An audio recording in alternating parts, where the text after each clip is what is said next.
주신 말씀 시편 10장이죠. 시편 10장 7절부터 11절까지입니다.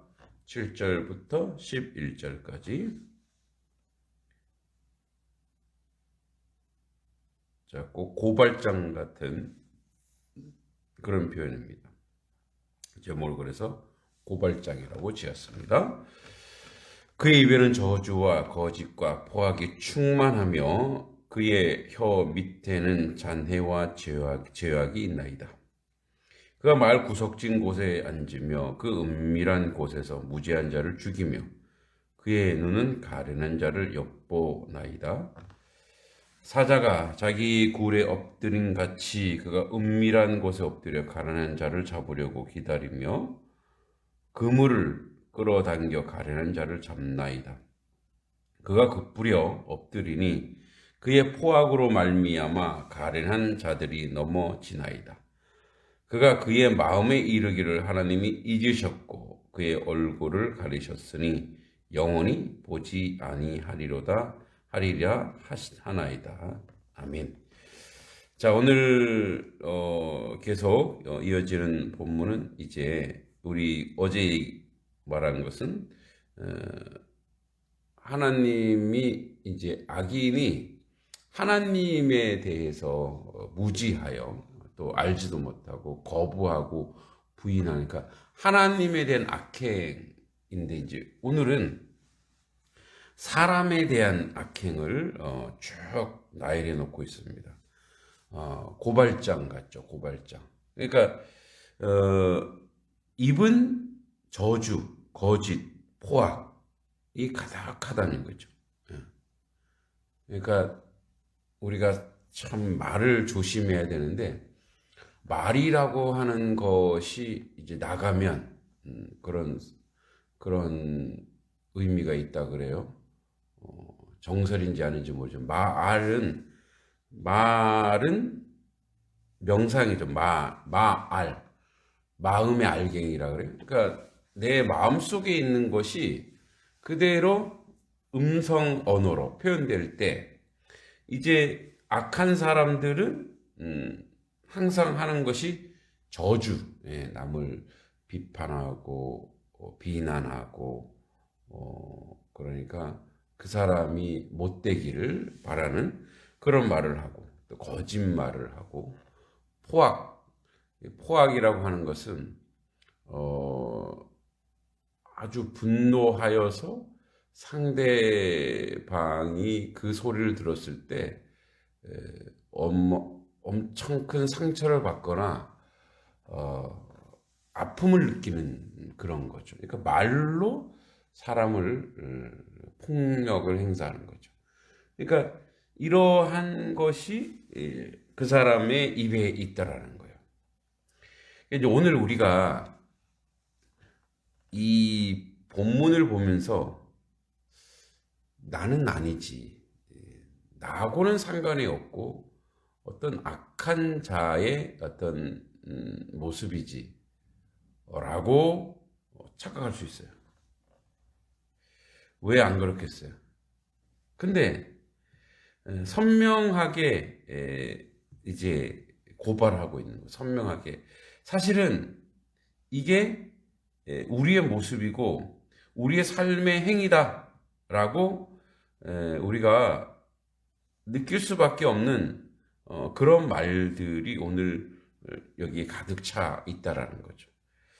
그러니까 나랑은 상관이 없어라고 하는 순간 우리는 이제 이 문제에 대해서 객관적인 존재이며 나는 좀 거룩한 존재로서 나는 아니야라고 이렇게 생각하고 판단하는 그런 모습들이 우리 가운데 있으면 좀 뭐랄까요, 곤란하다라고 생각할 수밖에 없어요. 왜냐하면 이게 바로 우리의 삶의 모습이에요.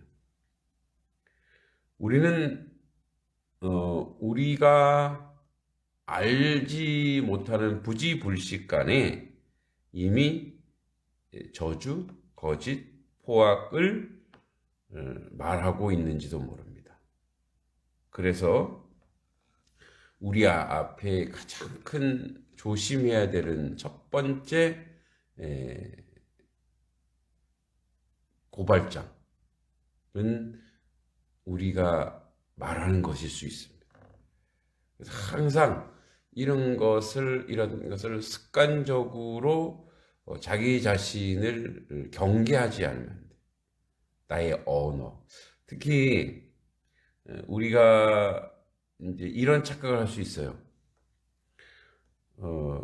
나는 안 그렇지.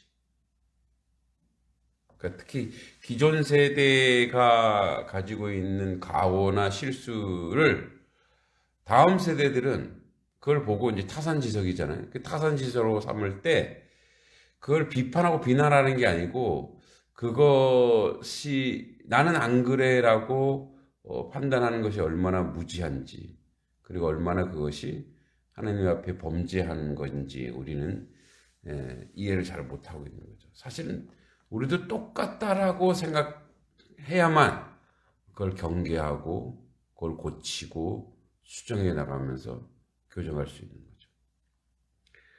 그래서 이제 입이 그래요.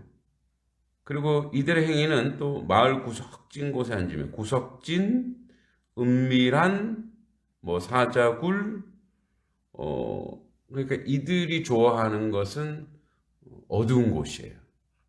숨을 만한 곳이에요. 그래서 그 행위를 왜 하냐? 그래서 상대를 또는 사람들을 고통에 빠뜨리는 그런 행동이라는 거죠. 그래서 마을 구석진 곳에 앉으며 은밀한 곳에 무죄한 자를 죽이며 그의 눈은 가려는 자를 엿보나이다. 아마도 다윗 경험으로서는 다윗의 대적자들이 그렇게 했었던 경우가 참 많기 때문에 자기의 장인이 되는 사울도 그랬듯이, 그러니까 이러한 은밀한 곳을 찾고 어두운 곳을 찾아서 이제 무죄한 자를, 선한 사람들을 무너뜨리는 그들의 모습을 다윗은 고발하고 있는 거죠. 우리도 그래요. 우리도 하나님을 피하여 또는 하나님 앞에 정직하고 바르지 못하면 이런 행동과 또 장소적으로 또 이런 것을 찾는 것은 하나님 앞에 득죄한 것이죠. 이들의 뭐냐면 가련한 자를 엿보는 이유가 뭐예요? 먼저 그의 계획을 가지고 숨어서 가련한 자를 엿보고 그걸 어떻게 공격할까? 예. 그래서 그 표현이 사자라, 사자 9절에 사자가 자기 굴에 엎드림 같이 그가 은밀한 곳에 엎드려 가련한 자를 잡으려고 기다리며 자기 그물을 끌어다가 가련한 자를 잡나이다. 가련한 자는 누구겠어요? 여기서 다윗 자신이겠죠. 또 세상의 모든 긍휼히 여김을 받아야 될 사람들을 우리가 이렇게 하고 있는지도 모른다는 거죠. 계속 얘기합니다. 이 모습이 우리의 모습이다라고 고백하고 주님 앞에 서야 그것이 바른 자세인 거죠. 나는 그렇지 않습니다. 나는 내가 어두운 곳에 숨어서 누군가를 이렇게 엿보고 그렇게 하지 않습니다. 그렇게 하진 않겠죠. 그러나 우리 마음이 어두운 곳을 찾고 우리 마음이 어두운 생각을 가지고 이제 상대를 그렇게 판단할 수 있죠. 마음으로. 어디 잘하나 보자. 한번 보겠어. 어느 정도 하나 보자. 이게 바로 그런 모습이에요. 이제 이 고발장은 우리한테 내미는 너의 모습이 이래 라고 하는 것으로 받아들일 때 우리가 늘 경계하고 또 겸손히 살 수 있는 거죠. 그러니까 그렇게 그물을 쳐서 무너뜨리는 거죠. 여러분 우리도 말로 그물 치잖아요. 말로, 언어로, 행위로. 그렇게 그물을 쳐서 상대에 공박하고 난처하고 또 어떤 자기 주장을 하기 위해서 상대를 그렇게 빠뜨리는 그런 모습이죠. 그가 구부려 엎드리니 그의 포악으로 말미암아 가라는 자를 넘어지나이다. 그가 그의 마음에 이르기를 하나님이 잊으셨고 그의 얼굴을 가리셨으니 영원히 보지 아니하리라 하시나. 그러니까 이제 이 사람들이 당당할 수 있는 이유가 뭐냐면 하나님이 잊었다. 하나님 있어도 안 볼 것이다. 그리고 자기 자신이 정당하다. 이렇게 이야기한다는 거죠. 그러니까 여기서 그 당당함이 나오는 거예요. 그러니까 어둠은 지속적으로 어두운 행위의 근거가 뭐냐면 신이 없다라는 데서 나오는 거예요. 심판이 없고 공의가 없고 공의가 무너져 있고 그래서 하나님이 존재하지 않는다라고 하기 때문에 그의 죄악이 이제 지속적으로 더 강렬하게 그렇게 행해지는 것 아니겠어요? 그러니까 우리의 삶의 모습이 그래요. 하나님을 알고 있느냐 모르고 있느냐, 하나님이 살아계시냐 그렇지 않냐에 따라서 그 행동이 달라지는 거죠. 그러니까 오늘도 우리가 하나님이 살아계시다라고 살 때의 행동과 우리도 모르게 하나님을 망각했을 때, 잊었을 때 행동이 다르다는 거죠. 그러니까 이와 비슷해요.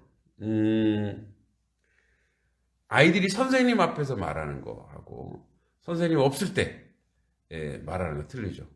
물론 선생님 없을 때 자유롭게 말하지만 그 안에는 이러한 모습들이 있죠.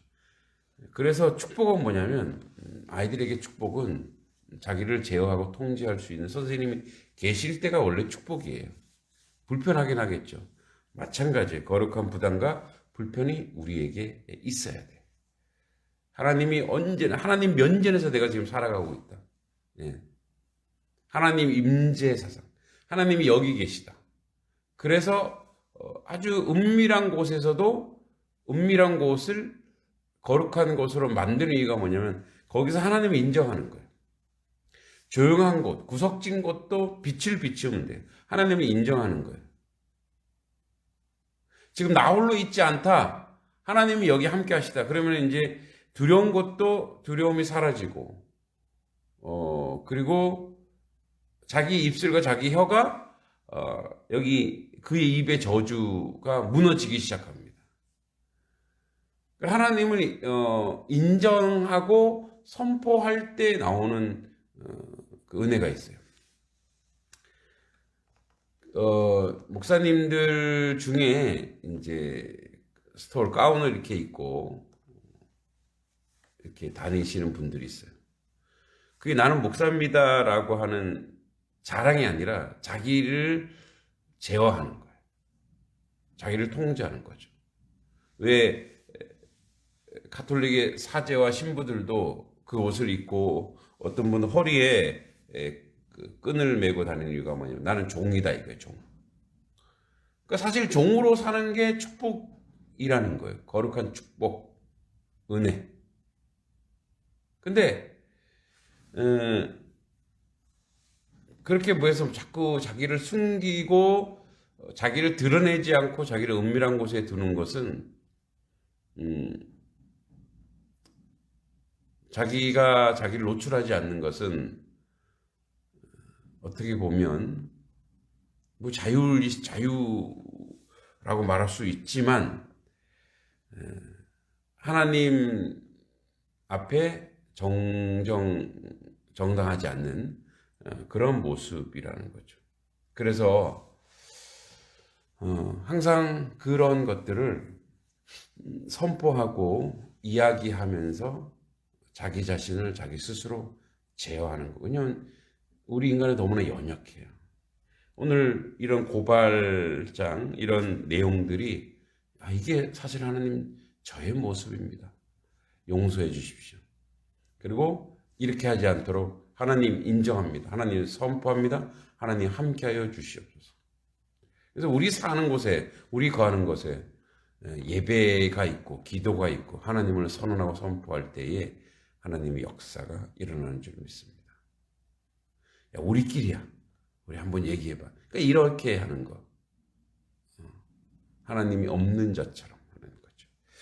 하나님은 항상 살아계시며 지금도 역사하셔서 우리의 모든 일거수일투족을 보시고 계신다는 것을 기억해야 될 줄 믿습니다. 그런 자리에 우리가 서 있길 바라고 이 고발장을 탁 듣고 이것이 나의 모습이구나. 주님 나를 용서해 주시고 주님 앞에 온전히 서기를 원합니다라고 나아가는 우리의 모습이 되기를 소망합니다. 기도하겠습니다. 먼저 첫 번째, 하나님 저의 모습도 이 가운데 있습니다. 용서해 주시고 주님을 인정하고 주님과 함께 동행하는, 그래서 주님을 선포하는 그런 삶을 통해서 하나님 거룩한 부담을 통해서 공개적으로 주의 백성이 이런 것을 선포하여 악한 것, 악한 생각 모든 것이 사라지게 해달라고 기도합니다. 하나님 아버지 은혜 감사합니다. 오늘도 주님의 주권과 은혜 가운데 함께 해주시기만을 간절히 소원하고 기도합니다. 거룩하신 아버지 하나님, 하나님의 은혜 가운데 살기 원합니다. 하나님 은총 가운데 살기 원합니다. 하나님을 인정하게 하시고 하나님 앞에 정직하고 떳떳하고 아버지 당당한 삶이 될 수 있도록 아버지 주님, 우리가 주님을 인정하는 주님 면전 앞에서 살아간다는 것을 고백하게 하여 주시옵소서. 스스로 자기 자신을 드러내어 자기가 아버지 하나님 앞에서 살아가는 사람이라는 것을 인정하는 하나님 백성 될 수 있도록 오늘도 도우시고 인도하여 주시옵소서. 여기 하나님이 계십니다. 살아계신 하나님이 함께하여 주십니다. 하나님 그 은혜로 저희들을 살아갈 수 있도록 인도해 주시옵소서. 하나님이 살아계시다는 것을 아는 자, 인정하는 자는 그의 말과 언어 행실이 완전히 달라진다는 것을 기억하는 하나님 백성 되게 하여 주시옵소서. 예수님의 이름으로 간절히 기도하옵나이다. 아멘. 날씨가 이제 본격적으로 이제 추위가 시작되고 있습니다. 지금 밖에도 바람이 많이 불고 있는데 지금 이런 시간에 길거리에 또 노숙하고 또 쪽방촌에 또 어려우신 분들이 많습니다. 그들과 함께하는 하나님의 교회 되게 하시고 성도 되게 하시고 또 우리 삶의 자리가 되기를 원합니다. 하나님 그들과 함께하는 우리의 삶의 모습이 될 수 있게 해달라고 하나님 도우시고 인도해 달라고, 이 겨울철에 연약한 사람들, 긍휼히 여겨야 될 사람들을 돕는 우리의 삶의 모습이 되게 해달라고 또 그들을 위해서 기도하는 이 시간이 되었으면 좋겠습니다. 하나님 아버지, 이 시간에도 추위에 이 어려움 속에 노출된 많은 사람들이 있습니다. 홀로 사시는 독거 노인들 비롯해서 소년 소녀 가장들도 있을 것이고 장애우들도 있을 것이고 아버지 하나님 경제적으로 아버지 극한에 몰려있는 사람들도 있을 것입니다. 하나님 그들을 불쌍히 여겨 주시옵소서. 그들을 아버지 하나님 긍휼히 여겨 주시옵소서. 이 추위에 아버지 그들이 어려움이 없도록, 아픔이 없도록, 추위에 아버지 하나님 주여 고통받지 아니하도록 지켜주시고 도와주시고 함께하여 주시옵소서. 그래야 아버지 하나님 그들이 세상이 아버지 함께 살아가는구나, 따뜻한 곳이 있구나라고 소망을 얻을 수 있도록 도와주시고 이끌어 주시옵소서. 우리 주변의 연약한 것을 돌볼 수 있는 하나님의 백성들, 하나님의 성도들, 교회가 될 수 있게 주시옵소서. 주님, 오늘도 그들의 따뜻한 친구가 되어주셔서 그들과 함께 동행하여 주시옵소서. 예수님의 이름으로 간절히 기도하옵나이다. 아멘. 교회에서 기도합니다. 우리 또 어제 오전, 오후, 밤까지, 밤 10시 넘어서까지 우리 도배를 했죠. 도배가 전문가가 아니면 참 어렵습니다. 그리고 오늘도 이제 장판도 깔고 몰리동하고 이번 주 안으로 이제 어느 정도 될 것 같습니다. 위에서 기도해 주시고 오늘은 또 신방이 있습니다. 신방 받는 가정 가운데 하나님의 축복이 임하게 해달라고 기도해 주셨으면 좋겠습니다. 그리고 이제 교회 사역 이제 12월 달 이번 달이죠. 이제 학습 설명에 많은 사람들 오셔서 은혜 자리가 되게 해달라고 또 기도했으면 좋겠습니다. 자, 기도하겠습니다. 하나님 아버지 은혜 감사합니다. 오늘도 주님의 주권과 은혜 가운데 함께 해주시고 이제 공부방 또 교육관이 거의 완공되어 갑니다. 어제 그 밤늦게까지 애쓰고 수고한 지체들 하나님 함께 해주시고 아버지 피곤치 않게 해주시고 아버지 오늘도 계속 되어질 모든 사역들 위해 하나님의 축복과 은혜가 넘치게 해주시옵소서. 또 어제는 아버지 하나님 저 멀리서 온 지인들도 와서 돕고 아버지 도움의 손길로 함께 허락하셨습니다. 하나님의 은혜 가운데 하나님의 은총 가운데 이 선하고 아름다운 일들을 통해 아버지 하나님 역사를 이루어 내게 해 주시옵소서. 저 공방 또는 교육관을 통해서 많은 세대들이 이곳에 와서 아버지 은혜 받고 하나님 은총 가운데 거하게 하여 주시기만을 간절히 소원하고 기도합니다. 12월 18일 아버지 입시 설명회 또는 교육을 통해서 학습 설명을 통해서 하나님 아버지 공부하기 다음 세대들이 함께 공부하고 논의하고 하나님 앞에 설 수 있도록 주여 도와주시고 인도해 주시고 함께 해 주시기만을 간절히 소원하고 기도합니다. 거룩한 성령 하나님 함께 하셔서 하나님의 뜻을 이루는데 조금 더 부족함이 없도록 주여 도와주시고 인도해 주시기만을 간절히 소원합니다. 오늘도 신방이 있습니다. 신방 받는 가정 하나님 축복하여 주시고 그 가정 가운데 아버지 기도 제목 응답받게 해주시고 말씀이 실현되는 귀한 가정 될 수 있도록 도와주시고 함께하여 주시옵소서. 오늘도 모든 여정과 일정 가운데 하나님이 함께 하시는 놀라운 역사가 우리 가운데 있게 하여 주시옵소서. 함께해 주실 줄 믿고 예수님의 이름으로 간절히 기도하옵나이다. 아멘. 하나님, 주님 앞에 서는 자 되게 해주시고 이 악의 고발장이 우리의 모습인 것을 인정하는 인생이 되게 하여 주시옵소서. 거룩하신 아버지 하나님, 다시는 아버지 죄의 굴레에 빠지지 않는 하나님을 선포하고 하나님을 인정하고 하나님을 고백하는 자 되게 하옵소서. 아버지, 우리 주변에 긍휼히 여기게 될 사람이 많습니다. 이 추운 겨울철에 아버지 그 어려움 속에 노출된 여러 세대들이 있습니다. 아버지 하나님, 독거 어르신들, 쪽방촌에 기가는 사람들, 홀로 사는 분들, 어린 아이들, 또한 아버지 하나님 길거리의 노숙인들, 경제적으로 고통받는 사람들, 그들의 친구이신 예수님, 예수의 제자들이 그들을 섬기고 도울 수 있도록 아버지의 방법을 강구하게 하시고 기도하게 하시고 이 추위에서 잘 이겨낼 수 있도록 하나님 도와주시고 함께하여 주시옵소서.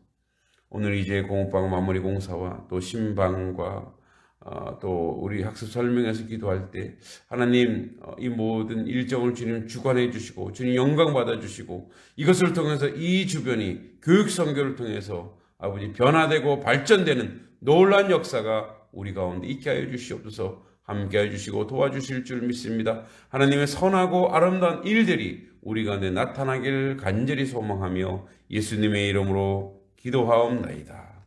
아멘. 하늘에 계신 우리 아버지 이름을 거룩하게 하시며 아버지의 뜻이 아버지의 나라가 오게 하시며 아버지의 뜻이 하늘에서 같이 땅에서도 이루어지게 하소서. 오늘 우리에게 일용할 양식을 주시고 우리가 우리에게 잘못한 사람을 용서하여 준 것 같이 우리 죄를 용서하여 주시고 우리를 시험에 빠지지 않게 하시고 악에서 구하소서. 나라와 권능과 영광이 영원히 아버지의 것입니다. 아멘. 수고하셨습니다. 기도하고 돌아가시면 되겠습니다.